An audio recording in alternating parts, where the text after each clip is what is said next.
काफी डिले होने के बाद फाइनली आर्मी की तरफ से भी अर्जुन MK-1A टैंक्स को खरीदने के लिए गवर्नमेंट को जल्द ही अप्रूवल देने की रिक्वेस्ट किया गया है। 7 महीनों से 41 इंडियन सेलर्स को चाइना की तरफ से एक ही जगह में कैद करके रखा गया है और जब उनका तबीयत खराब होने लगा है तो उनको ये बताया जा रहा है कि अगर तुम्हारी मरने लायक कंडीशन नहीं होता है तो तुमको डॉक्टर के पास नहीं लिया जाएगा। इंडियन आर्मी की तरफ से भी LOC के करीब रहने वाले लोगों को इमरजेंसी में या फिर सीज फायरिंग के सिचुएशन में कैसे रिएक्ट करना है उसकी ट्रेनिंग दिया जा रहा है। पाकिस्तान के कार में हेलीकॉप्टर अभी क्रैश होने की वजह से इसमें कम से कम 4 लोगों की मारे जाने की खबर सामने आई है और अंत में फ्रांस की तरफ से 2021 से पहले ही भारत को सभी 36 के 36 राफेल को डिलीवर करने की कोशिश किया जा रहा है। ऐसे ही कुछ और खबरों के बारे में हम आज की वीडियो में बात करने वाले हैं। नमस्कार दोस्तों, मेरा नाम है अंशुमन नायक और आप सभी का बहुत बहुत स्वागत है इंडियन डिफेंस न्यूज के डिफेंस टॉक सीरीज में, जहां पर हम रोज नए डिफेंस अपडेट्स के बारे में बात करते हैं। तो चलिए देर न करते हुए आज की वीडियो शुरू करते हैं। आज की पहली अपडेट इंडियन आर्मी की तरफ से। काफी डिले होने के बाद अभी फाइनली इंडियन आर्मी में अर्जुन टैंक्स को शामिल किया जाने वाला है। हाल ही में इसकी सभी ट्रायल कंप्लीट हो चुकी थी और अभी आर्मी की तरफ से डिफेंस मिनिस्ट्री को इसे इंडक्ट करने के लिए बातचीत किया जा रहा है। ऐसे टोटल 118 टैंक्स को भी आर्मी में शामिल किया जाएगा और इस पूरे डील के अंदर लगभग 8,956 करोड़ के आसपास खर्च होने वाले हैं। अभी अर्जुन MK-1A टैंक्स को इंडक्ट करने के लिए जो डॉक्यूमेंटेशन प्रोसेस चल रहा था वो आर्मी की डेप्यूटी चीफ के पास मौजूद है। इसे अभी शायद जल्दी से इंटीग्रेटेड डिफेंस स्टाफ के पास फॉरवर्ड किया जाएगा और फिर उसे जनवरी तक के डिफेंस प्रोक्योरमेंट बोर्ड और डिफेंस एक्विजिशन काउंसिल के पास अप्रूवल के लिए भेजा जाएगा। ये सारा प्रोसेस अभी जनवरी 2021 के अंदर ही कंप्लीट होने वाली है। अब इन टैंक्स को भारत मेनली वेस्टर्न फ्रंट में इस्तेमाल करने वाला है, जिस वजह से इनकी एमुनिशन, स्पेयर पार्ट और मेंटेनेंस इशू को सॉल्व करने के लिए DRDO की तरफ से कंप्लीट हब को जैसलमेर में सेटअप करने की बात की गई है। इन टैंक्स में अभी इसकी प्रीवियस वेरिएंट्स के मुकाबले 14 मेजर अपग्रेड किए गए हैं और DRDO का कहना है कि इसमें कोई नई बात नहीं है, क्योंकि वक्त के साथ साथ इलेक्ट्रॉनिक सिस्टम पुराने हो जाते हैं और अभी मार्केट में पुराने सिस्टम के मुकाबले काफी बेहतर एवियोनिक सिस्टम और इक्विपमेंट आ चुके हैं। इनिशियली जब अर्जुन टैंक्स को 2005 से 2010 के बीच शामिल किया गया था तो उनको उस वक्त के हिसाब से बनाया गया था, लेकिन 15 सालों के अंदर ही काफी कुछ बदल चुका है। हाल ही में जब इसको टेस्ट किया गया था तो तब इसमें एक इंडिजिनस कमांडर पैनोरामिक साइट को टेस्ट किया गया था, जो कि इसमें इंटीग्रेट होने के साथ साथ इसमें हमारे इंडिजिनस सिस्टम 41% से बढ़ के 54% से ज्यादा हो चुकी है और इसे अभी काफी तेजी से इंडक्ट करने का प्लान किया गया, क्योंकि जनवरी में अगर डिफेंस एक्विजिशन काउंसिल की तरफ से अप्रूवल मिल जाता है तो मार्च तक आर्मी की तरफ से ऑफिशियली इसके लिए ऑर्डर को प्लेस कर दिया जाएगा, जिसके नेक्स्ट 30 महीने के अंदर हेवी व्हीकल फैक्ट्री की तरफ से पहले 5 टैंक्स को मैन्युफैक्चर किया जाएगा और इन 5 टैंक्स को फर्स्ट प्रोडक्शन मॉडल के तौर पर मैन्युफैक्चर किया जाएगा। इन टैंक्स को हेवी व्हीकल फैक्ट्री की तरफ से आर्मी को डिलीवर करने के बाद आर्मी की तरफ से इनको एक बार और टेस्ट किया जाएगा, जिसके बाद इनको मास प्रोड्यूस किया जाएगा।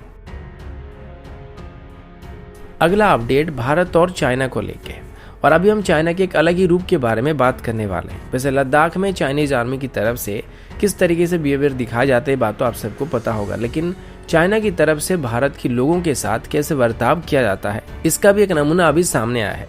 आज से लगभग 7 महीने पहले 2 कार्गो शिप्स चाइना माल लेकर गए हुए थे। इन दोनों शिप्स में 41 जन इंडियन सेलर मौजूद है, लेकिन आज तक वापस नहीं आ पा रहे। इसका कारण ये कि जो 2 शिप्स वहाँ पे चाइना गए थे वो मेनली कुकिंग कोल को लेकर वहाँ पे गए थे और इनको ऑस्ट्रेलिया की तरफ से चाइना भेजा गया था। लेकिन इसी बीच जब ऑस्ट्रेलिया और चाइना के बीच कुछ पॉलिटिकल इशू को लेकर तनाव बढ़ा तो चाइना ने ऑस्ट्रेलियन कंपनी से कोल लेने से इनकार कर दिया, जिस वजह से दोनों ही शिप्स को वहीं पर ही रखा गया और अभी ये बुहाई सी में चाइना की जिंगतांग पोर्ट से लगभग 30 किलोमीटर की दूरी पर मौजूद है।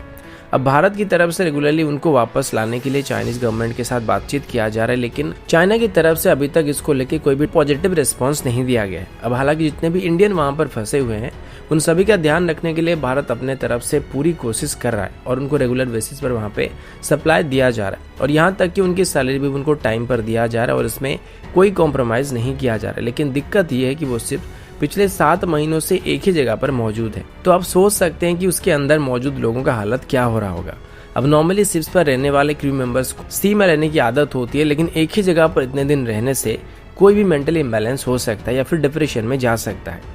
और ऐसे अभी कुछ लोगों के साथ देखने को मिला है। ऊपर से वहां पर मौजूद सभी लोगों में अभी एक तरीके की स्किन एलर्जी देखा गया है और इसका कारण भी चाइना को बताया जा रहा है, क्योंकि चाइना की तरफ से उनको जो पानी सप्लाई किया जा रहा है वो पानी सही नहीं है। ऊपर से अभी चाइना की तरफ से उनको मेडिकल सप्लाई देने के लिए भी इनकार किया जा रहा है। और चाइना का कहना है कि अगर कोई मरने लायक कंडीशन में नहीं आता तो उनके लिए वो डॉक्टर का बंदोबस्त नहीं करने वाले। अब इन सब के बाद उनको उनकी शिप्स की लंगर डाले गए लोकेशन से थोड़ा भी मूव करने की इजाजत नहीं दिया और उनको डराया जा रहा है कि अगर वो शिप्स को थोड़ा भी आगे पीछे करते हैं तो चाइनीज नेवी उनके ऊपर फायर करने वाली है। अब ये सब चाइना अपनी इकोनॉमिक इंटरेस्ट को ध्यान में रखकर कर रहा है और उनको बचाने की कोशिश कर रहा है, क्योंकि इसमें जो माल है वो चाइना को चाहिए, जिस वजह से वो इसको वापस ले जाने नहीं दे रहा। लेकिन ऑस्ट्रेलिया के साथ चल रहे मतभेद की वजह से वो इसको डायरेक्टली अनलोड भी नहीं कर पा रहे और इन सभी के बीच हमारे लोग वहां पे फंस रहे हैं।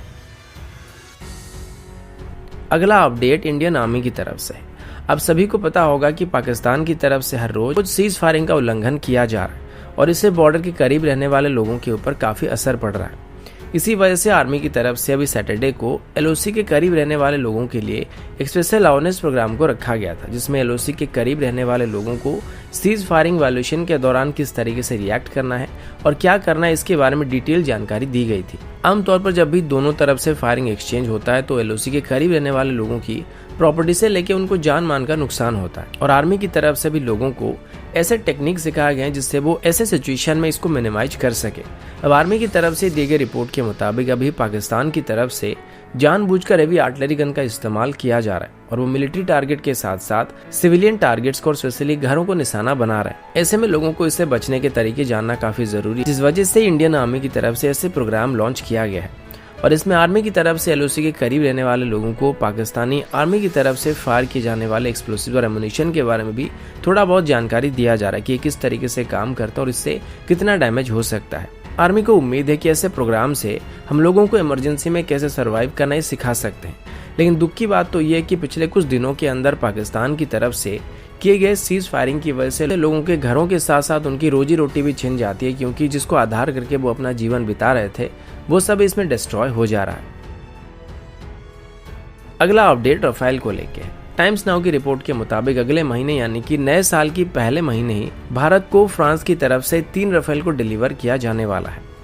अब तक भारत को फ्रांस की तरफ से 2 बैच में 8 राफेल डिलीवर किया गया है और अभी तीसरे बैच के अंदर भारत को एडिशनल 3 राफेल डिलीवर किए जाएंगे। तो कुल मिलाकर हमारे पास अभी 11 राफेल होने वाले हैं। अब ये राफेल पहले ही भारत को डिलीवर हो चुके हैं और अभी ऐसे 7 राफेल भारत के पास मौजूद है, जिनको अभी फ्रांस में ट्रेनिंग पर्पज के लिए इस्तेमाल किया जा रहा है। अब इनको भारत में कब लाया जाएगा इस बात को लेकर अभी बातचीत किया जा रहा है और डेट अभी फाइनल नहीं हुआ है, लेकिन इनको अभी सीधे फ्रांस से भारत लाया जाएगा, यानी कि ये बीच में कहीं पर रुकने वाले नहीं है और इनको बीच में भी डेयर में रिफिल किया जाएगा। सबसे पहले इनको फ्रांस के एरियल टैंकर के द्वारा रिफिल किया जाएगा और उसके बाद अगर इसको जरूरत पड़े तो इसको इंडियन एयरफोर्स के टैंकर्स के द्वारा रिफिल किया जाएगा। अब फ्रांस की तरफ से जल्दी राफेल को भारत को डिलीवर करने की कोशिश किया जा रहा है और 2021 के अंदर ही वो इनकी डिलीवरी पूरा करने की कोशिश कर रहे हैं। अभी जनवरी में 3 जेट हमें डिलीवर करने के बाद फ्रांस की तरफ से मार्च में 3 और राफेल जेट और उसके बाद अप्रैल में एडिशनल 7 राफेल को भारत को डिलीवर किया जाएगा। अब पहले लाए गए राफेल जेट को सीधे अंबाला एयरबेस में लाया गया था, लेकिन इस बार इनको फ्रांस से टेक ऑफ करने के बाद भारत की जामनगर एयरबेस में लैंड कराया जाएगा। अब ऐसा क्यों किया जाएगा इसके बारे में कोई डिटेल जानकारी नहीं दिया गया, लेकिन मुझे लगता है कि फ्रांस से आते वक्त हमें साथ सबसे कम डिस्टेंस वाला एयरबेस पड़ने वाला है, जिस वजह से इनको यहाँ पे पहले लैंड कराया जाएगा और उसके बाद यहाँ पे रेस्ट करने के बाद इनको अंबाला एयरबेस में शिफ्ट कर दिया जाएगा। अगला अपडेट पाकिस्तान की तरफ से। मीडिया रिपोर्ट के मुताबिक पाकिस्तान की एक आर्मी हेलीकॉप्टर अभी क्रैश होने की वजह से इसमें पाकिस्तान के 4 सोल्जर्स की मारे जाने की खबर सामने आई है। पाकिस्तानी आर्मी की ऑफिशियल स्टेटमेंट के मुताबिक यह हादसा गिलगिट बल्टिस्तान रीजन में हुआ था और एक कैजुअलिटी इवैक्यूएशन ऑपरेशन को करते दौरान हेलीकॉप्टर्स में कुछ टेक्निकल इश्यूज सामने आए थे, जिस वजह से हेलीकॉप्टर क्रैश हो गया था। अब वैसे आप सब ये सवाल कर सकते हैं कि ये तो पाकिस्तान की अपडेट है, तो इसके बारे में हम लोग क्यों बात कर रहे हैं। तो बात कुछ ऐसी है कि कभी कभार बिना वीजा के कुछ लोग आके हमारे MI-17 क्रैश को लेके काफी कुछ कहते रहते हैं, तो आपको भी थोड़ा बहुत पता तो होना चाहिए कि उधर भी हेलीकॉप्टर बिना मतलब के क्रैश हो जाते हैं और उधर भी टेक्निकल इशू का सामना करना पड़ता है। अगला अपडेट आर्मी की तरफ से। इंडियन आर्मी की तरफ से दी गई ऑफिशियल स्टेटमेंट के मुताबिक LOC में अभी पाकिस्तान की तरफ से जानबूझकर तनाव को बढ़ाने की कोशिश किया जा रहा है। 15 कॉर्प के head lieutenant general BS Raju की तरफ से दिए गए स्टेटमेंट के मुताबिक पाकिस्तान की तरफ से लगातार LOC में मौजूद लॉन्च पैड्स में 200 से 250 की मात्रा में आतंकवादियों को मेंटेन करके रखा जा रहा है और वो इनको लगातार घुसपैठ कराने की कोशिश कर रहे हैं। पर इंडियन आर्मी की सतर्क रहने की वजह से ये पॉसिबल नहीं हो पा रही है। उनके मुताबिक एलओसी में मौजूद सूरों की तरफ से जम्मू एंड कश्मीर में चल रही पोल्स में भी बाधा डालने की कोशिश किया जा रहा था, लेकिन ये भी इंडियन आर्मी की वजह से पॉसिबल नहीं हो पाया था। अब जैसे जैसे विंटर पड़ने लगा है, ठीक वैसे ही बर्फ गिरने की मात्रा भी हाइट में बढ़ रही है और ये आतंकवादियों के लिए परेशानी क्रिएट कर सकता है, जिस वजह से आर्मी को उम्मीद है कि इसका फायदा उठाकर अगर आतंकवादी घुसपैठ करने की कोशिश करेंगे तो वो लोग ज्यादा ऊंचाई में जाके वहां घुसपैठ नहीं कर पाएंगे। और स्पेशली वो लोग खराब वेदर कंडीशन के फिराक में रहते हैं, जिसमें विजिबिलिटी काफी हद तक रिड्यूस हो जाता है और इसी का फायदा उठा के वो बॉर्डर में घुसपैठ करने की कोशिश करते हैं। स्पेशली पीर पंजल की साउथ रीजन में सूर लोगों की घुसपैठ करने की चांसेस सबसे ज्यादा बताया गया है, जिस वजह से आर्मी को भी उस रीजन में काफी एक्टिव कर दिया गया है। तो दोस्तों, अभी के लिए इतना ही। मिलता हूँ आपसे अगले वीडियो में, तब तक के लिए जय हिंद, वंदे मातरम।